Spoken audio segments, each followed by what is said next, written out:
At Niagara Health, we have occupational therapists that work in multiple areas of the different settings, including outpatient programs such as COPD and working with our orthopedic patients prior to surgery. Occupational therapy is very important in an acute care setting because we have the skills to help reduce the risk of secondary complications. Things like patients developing breakdown or not getting up and moving or being restricted because of equipment needs. Sometimes we do splinting in acute care where a patient has had a stroke or some type of injury where we're trying to limit the complications or long-term effects of that, and we may splint a patient in a specific position.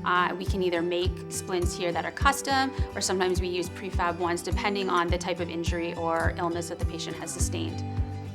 So I work in the inpatient acute mental health, and that's for people who are admitted from the emergency room. They come to us. My role as an OT in mental health is to provide skills for our patients, be it basic skills like teaching them how to prepare a meal or assessing their ability to plan out their day. It's not that they're just going to come and get their medications adjusted, but really we're going to look at the person as a whole to make sure that their environment is supportive, that they don't have barriers, because it is really hard to recover when you have barriers around you.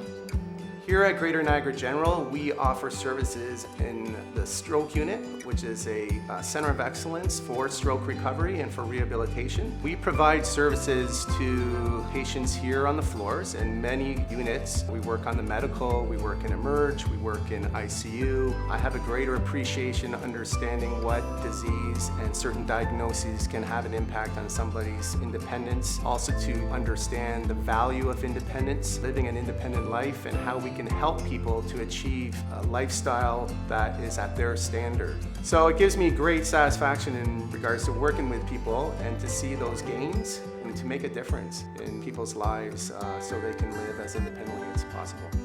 I'm an occupational therapist in the neonatal intensive care unit. Just started in the last 2 months. And the role with the premature babies is for the OT to focus on their oral feeding and as well their neurodevelopment.